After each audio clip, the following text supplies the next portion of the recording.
السلام علیکم ورحمۃ اللہ۔ تو پرلس فرام دا قرآن کے سلسلے میں آج ہم پارہ نمبر 13 پڑھیں گے۔ اعوذ باللہ من الشیطان الرجیم، بسم اللہ الرحمن الرحیم۔ اور یہ صورت یوسف بھی کنٹینیو ہو رہی ہے۔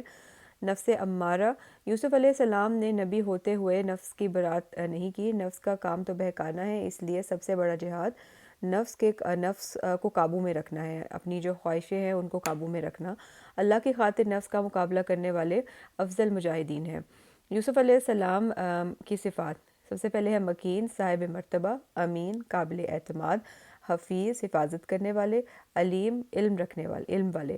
محسن کا اجر کبھی ضائع نہیں ہوتا۔ اللہ نے یوسف علیہ السلام کو سرزمین مصر میں اعلیٰ اختیارات عطا فرمائے، بہترین حفاظت، فاللہ خیر حافظہ، اللہ کی ہے، سب معاملات اللہ کے حوالے کر دینے میں اطمینان ہے، کامل بھروسہ۔ وعلیہ فلیتوکل المتوکلون، تدبیر اور احتیاط کرنا ضروری ہے، مگر بھروسہ صرف اللہ پر ہوگا۔ نظر لگنا برحق ہے۔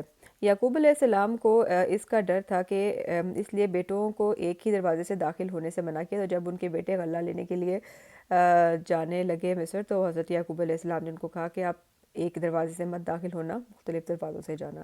نظر بد دیوانہ کر سکتی ہے یا موت تک لے جا سکتی ہے، اس لیے نظر بد سے بچنے کے لیے مسنون اذکار پڑھیں۔ علم کے درجے، ہر علم والے کے اوپر ایک علم والا ہے، کامل علم سوائے اللہ کے کسی کے پاس نہیں۔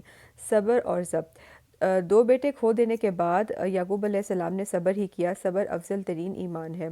غم کا اظہار، انما اشکو بسی و حزنی اللہ، سب غم اور دکھ اللہ کو سنانا کہ وہی حل کرنے والا ہے۔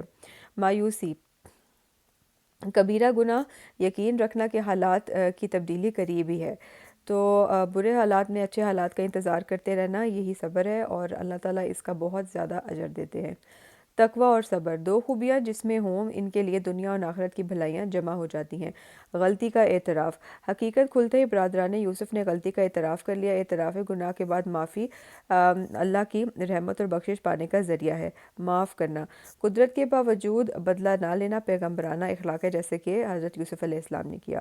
خواب کی تعبیر، 40 سال بعد خواب کی تعبیر سامنے آئی، جب والدین اور بھائیوں نے انہیں تعظیماً سجدہ کیا، تو سورت کے شروع میں جو انہوں نے اپنے والد کو اپنا خواب بتایا تھا کہ سورج، چاند اور ستارے جو ہیں وہ مجھے سجدہ کر رہے ہیں، تو وہ تعبیر اتنے سال بعد آئی۔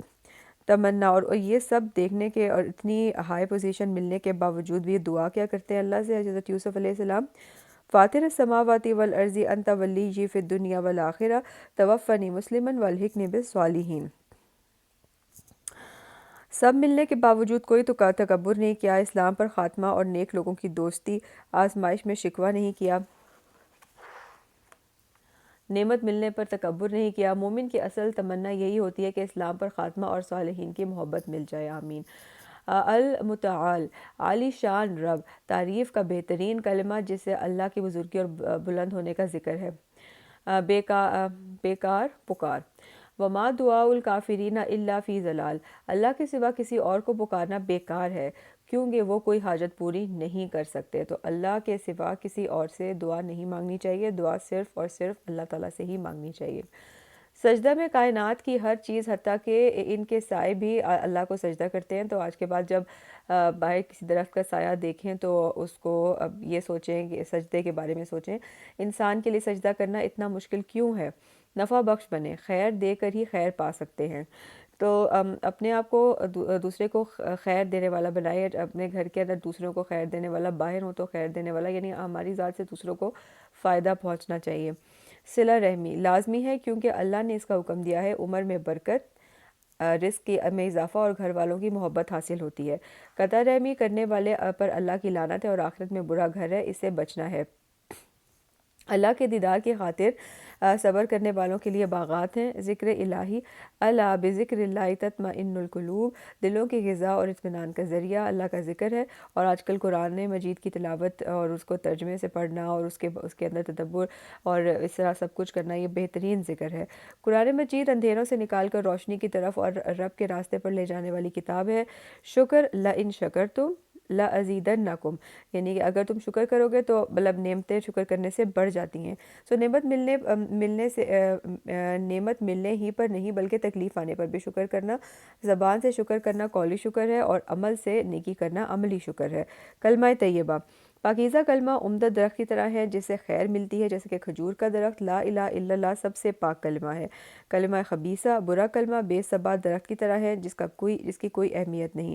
ابراہیم علیہ السلام کی دعا، تمام اہل ایمان کے لیے بخشش کی دعا، شرک سے بچنے، نماز قائم کرنے، دلوں میں محبت پیدا کرنے اور پھلوں سے رزق ملنے کی دعا، جو کہ روحانی، جذباتی اور جسمانی سب ضروریات کے مطابق ہے۔